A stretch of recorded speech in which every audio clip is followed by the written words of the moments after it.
Olá a todos, que Jesus, nosso mestre, nosso guia, possa estar sempre junto de nós. Eu sou a Camille, eu participo do NEP Eurípides Barçanufo, de Campinas, São Paulo. E hoje, dando sequência aos estudos e reflexões em torno do Livro da Esperança, do Espírito Emmanuel, psicografia do Chico Xavier, o capítulo que a gente vai refletir, estudar um pouco deste livro é o capítulo 54, intitulado Engenho Divino. Neste livro, o Emmanuel escolhe duas passagens, uma passagem que está lá no Evangelho de Jesus e outra passagem que se encontra no Evangelho segundo o Espiritismo. E em cima dessas duas passagens, o Emmanuel tece comentários para ampliar a nossa compreensão dos ensinamentos do Cristo, ou até mesmo nos provocar a desenvolver um outro olhar ou aprofundar o nosso olhar sobre aquilo que Jesus quis nos trazer. Então, para o nosso estudo, eu vou ler as duas passagens, que são as passagens norteadoras do nosso capítulo, e na sequência eu leio os comentários do Emmanuel e a gente vai refletindo sobre o que ele quis nos falar e sobre as duas passagens. Então, a primeira passagem, ela está lá no Evangelho de Mateus, no capítulo 6, versículo 22, onde Jesus nos fala o seguinte: a candeia do corpo são os olhos, de sorte que se os teus olhos forem bons, todo o teu corpo terá luz.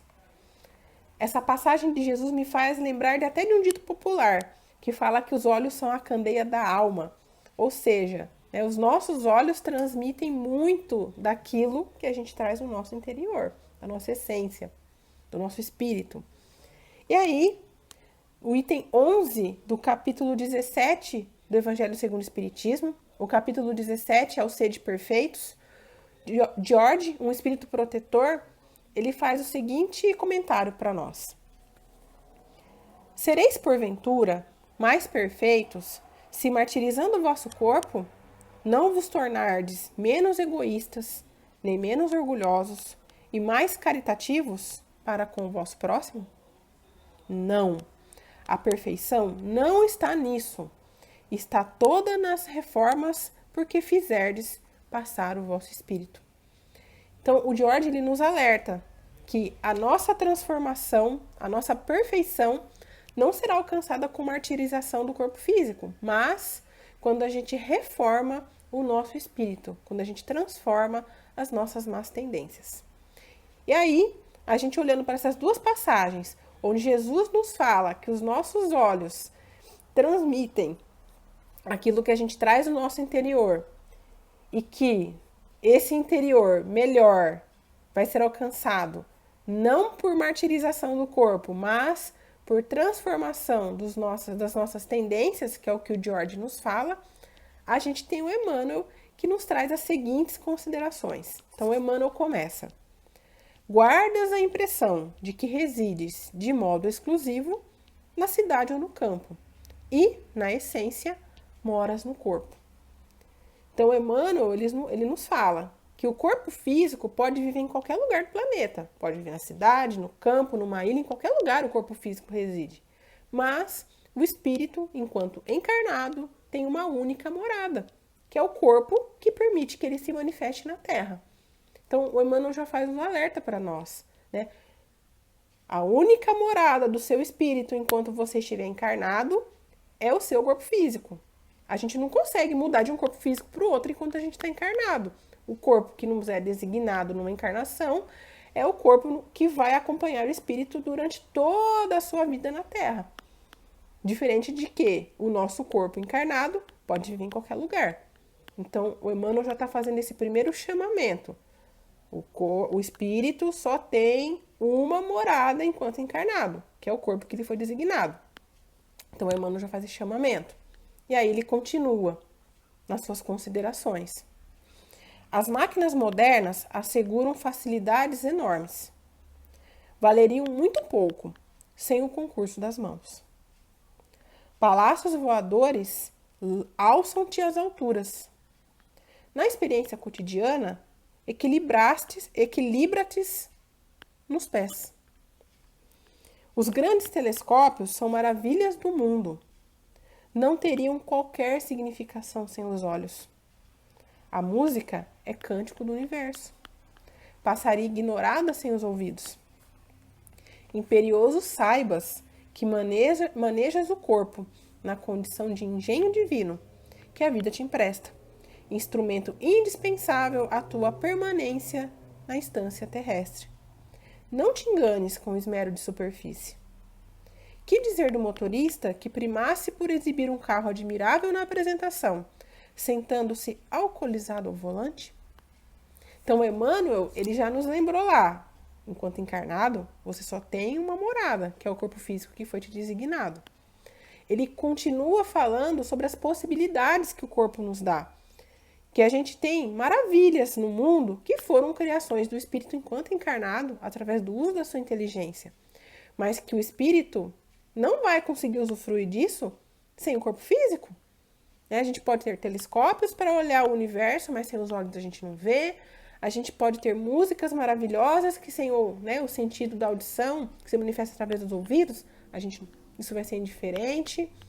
A gente tem arranha-céus que nos levam às alturas, mas quem é que proporciona que a gente se locomova para lá e para cá? Os pés, essa capacidade de locomoção que o corpo nos permite.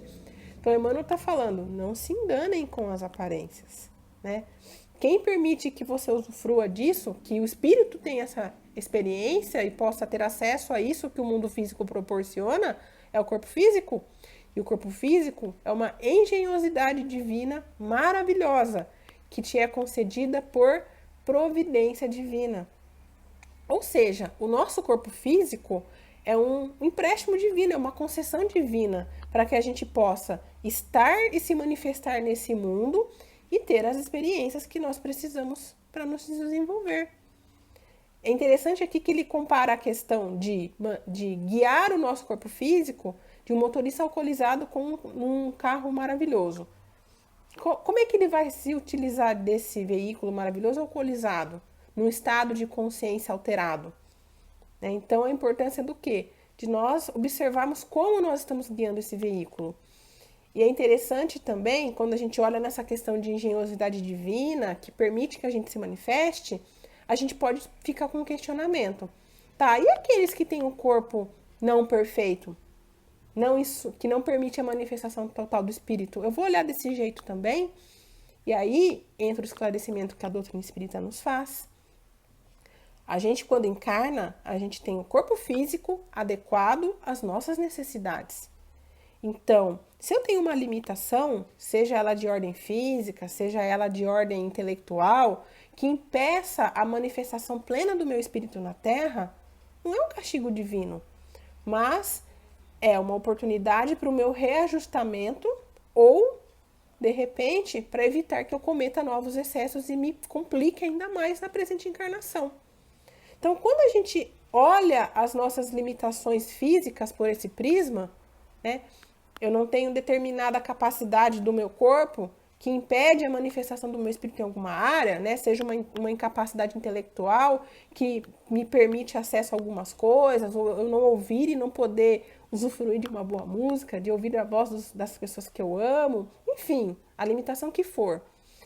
Ela se apresenta de acordo com a necessidade que o meu espírito tem de desenvolvimento. A gente não está falando da questão de a gente buscar aprimorar o nosso espírito, se a gente lembrar da passagem que é lá do Evangelho segundo o Espiritismo, no capítulo 17, Sede Perfeitos, o George está falando que a gente tem que o quê? Transformar o nosso espírito. E às vezes as limitações que nos são colocadas são justamente para nos impulsionar a isso. Então, se a gente olha por esse prisma, todo o corpo é perfeito, porque ele é condizente à necessidade do espírito quando ele encarna na Terra. Claro, gente, ninguém está falando que não é dolorido passar por uma experiência dessa. Ninguém está falando isso. Mas a gente tem que lembrar que o nosso mundo é um mundo de provas e expiações. Então, as dificuldades fazem parte do nosso caminho.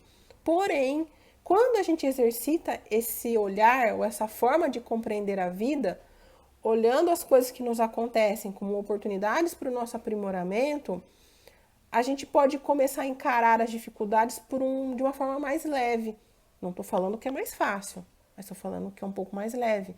Porque começa a fazer sentido. O corpo que eu tenho é uma ferramenta, é um instrumento colocado por Deus para atender às minhas necessidades. Então, a forma que ele me foi concedido, ele é perfeito porque atende à minha necessidade de desenvolvimento moral. Então, Deus está sendo o quê? Está sendo bom comigo. Ele está cuidando de mim. Seja para ele proporcionar oportunidades para eu me aprimorar, para eu corrigir o que eu me equivoquei no passado, seja para evitar que eu cometa excessos. Então, é uma mudança de perspectiva de olhar para a vida, olhar para as coisas, que pode nos apoiar o quê? A viver de maneira mais leve. Não estou dizendo mais fácil, como eu já falei, mas de maneira mais leve e significativa. A gente faz essa mudança de olhar de uma hora para outra? Não, gente. É exercício, é prática, é se abrir para o quê? Para se despir de algumas verdades, de algumas crenças. Então, é um processo, mas é um processo possível. E a gente tem todo o amparo da espiritualidade que está com a gente tem o amparo da compreensão das verdades, dos ensinamentos do Cristo, para nos apoiar nesse processo. Então, Emmanuel faz esse alerta. E ele continua, ele não para aí. Ele nos diz: estimas a higiene, sabes fugir do empanzinamento com quitutes desnecessários. Justo igualmente, expungir o lixo moral de qualquer manifestação que nos exteriorize a individualidade e evitar a congestão emocional pela carga excessiva de anseios inadequados. A vida orgânica é baseada na célula e cada célula é um centro de energia. Todo arrastamento da alma a estados de cólera, ressentimento, desânimo ou irritação equivale a crises de cúpula, ocasionando desarranjo e desastre em forma de doença e desequilíbrio na comunidade celular. Dirige teu corpo com serenidade e bom senso. Compenetra-te de que, embora a ciência consiga tratá-lo, reconstruí-lo, reanimá-lo, enobrecê-lo e até mesmo substituir-lhe determinados implementos, ninguém na Terra encontra corpo novo para comprar. Ou seja, o Emmanuel falou que, enquanto encarnado, o espírito vive num corpo só. E por mais que a ciência tenha avançado com mecanismos ou com formas de o quê? Reparar e cuidar desse corpo, não dá para criar um corpo novo e a gente mudar o espírito de um corpo para lá. Né? O corpo físico se extingue a vida do corpo físico, o espírito retorna para a espiritualidade. Ele não vai pegar simplesmente, comprar um outro corpo e mudar, porque esse aqui, né, o atual, tá ficando ruinzinho. O Emmanuel fala que nós precisamos cuidar do corpo. Se a gente olhar para o corpo como uma concessão divina, que permite que a gente se manifeste em as nossas experiências, é importante que a gente cuide dele. Então, que a gente estime o cuidado físico com esse corpo, né, a questão da higiene, da prática de exercício, evitar os excessos alimentares e qualquer outro excesso que possa fisicamente prejudicar o nosso corpo, né, e prejudicar a nossa experiência, a manifestação do nosso espírito na Terra. Mas a gente também tomar cuidado com o quê? Com o tipo de sentimento, de pensamento, de emoção que a gente alimenta. O Emmanuel deixa isso muito claro, que a gente tem que tomar cuidado com isso. Por quê? Porque sentimentos, emoções e pensamentos desajustados têm impacto direto no corpo físico. A ciência já nos fala isso quando fala da somatização de sentimentos que causam doenças, né? A raiva, a tristeza, né? Um estado prolongado deprimido, ele tem impacto no corpo físico. Né? A ciência nos fala isso e a doutrina espírita também. A qualidade daquilo que a gente alimenta no nosso íntimo, pensamentos, sentimentos, vai ter um impacto direto na nossa atmosfera psíquica, no nosso corpo. Então, como é que a gente está cuidando disso? A gente está se entregando a esses sentimentos que desarmonizam a gente? O que a gente está cultivando? Será que eu me entrego à questão da ira excessiva, da tristeza excessiva, raiva? Como é que eu estou fazendo isso? Eu me entrego à maledicência, aos ciúmes, à inveja? Como é que eu tô? Como é que eu tô cuidando do meu interior? E quando a gente está falando disso, ninguém está falando que a gente não tem que sentir essas coisas. Essas coisas fazem parte da nossa experiência enquanto encarnados. Mas, ao tomar consciência de que esses sentimentos, né, esses pensamentos estão passando pela minha cabeça, estão passando dentro de mim, como é que eu olho para isso? Eu busco alternativas para transformar, ressignificar isso daí e proporcionar o maior cuidado com a minha experiência enquanto encarnado, o maior cuidado com o meu corpo físico. A gente tem que lembrar da passagem do comentário anterior do Emmanuel, quando ele fala da questão do motorista alcoolizado dirigir um carro estupendo. Quando a gente está dirigindo o nosso corpo físico e a gente se entrega à inveja, à raiva, ao ódio, enfim, aos nossos vícios morais, ou a gente alimenta sentimentos ruins, de certa forma a gente se assemelha a um motorista alcoolizado. Porque esses estados internos, eles alteram a nossa consciência, assim como o álcool altera a nossa consciência. A gente fica com o estado alterado, porque eles alteram a nossa percepção da realidade e de nós mesmos e dos outros. Se a gente parar para pensar, por exemplo, que o egoísta acha tudo uma ameaça e que ele tem que guardar tudo para ele, como é que ele vai direcionar o corpo físico dele? Como é que ele vai direcionar a manifestação dele no mundo? Vai ser alterada. Se a gente pensar num vaidoso, como é que ele vai se perceber e como é que ele vai direcionar o corpo dele, a vida dele enquanto encarnado na Terra? E isso vale para todos os outros sentimentos ou vícios que a gente ruins ou vícios que a gente carrega. Então a gente pensa na questão de quem alimenta a maledicência, né? Como é que ele vai direcionar o uso do corpo físico dele, né? Como é que ele vai direcionar a prática da vida dele, se ele for guiado por esse vício? E por aí vai, gente. Então, olha o cuidado que a gente tem que ter. E aí isso se alia ao que o George nos fala no Evangelho segundo o Espiritismo, lá no capítulo 17. Como é que eu vou me transformar? Não é me colocando, me impungindo sofrimentos físicos. Porque o corpo físico é só casca. É só um veículo que permite que a gente se manifeste enquanto encarnado na Terra. Não é aí que eu tenho que colocar os meus sofrimentos. O corpo é só exterior. Eu tenho que ir na essência, no âmago. E o âmago é a transformação do espírito. É o espírito que se aperfeiçoa, não é o corpo físico. Não é ele que vai direcionar como é que a gente vai se transformar e alcançar a nossa perfeição moral. Então, quando a gente fala em termos de sofrimento, a gente tem que pôr sofrimento para o espírito. Não no sentido da gente buscar situações doloridas, não é isso.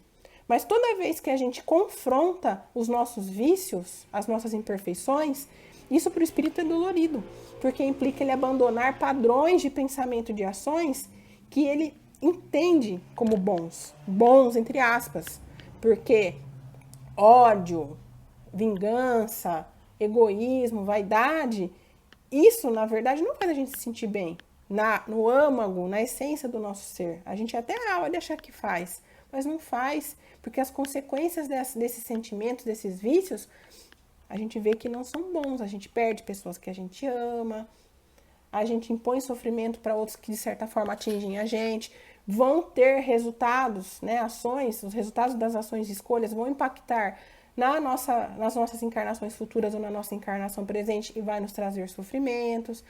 Então, assim, a gente quando se entrega a esses vícios, a gente acha que tá tudo bem, mas não tá. E transformar isso é dolorido para o espírito porque implica mudar padrões. Significa abrir mão de determinados comportamentos e incertezas e nós somos seres que a gente se apega a isso. Então, mudar isso é dolorido. E é essa dor que o George fala que a gente tem que se impor. A da gente questionar velhos padrões e transformá-los em padrões positivos. Transformar o orgulho em humildade. Transformar o egoísmo na questão da bondade, da gente poder partilhar as coisas com os outros, não querer tudo pra gente. A vaidade na questão do cuidado não excessivo. A gente pode se gostar, mas não ao extremo a ponto de achar que só a gente. E por aí vai.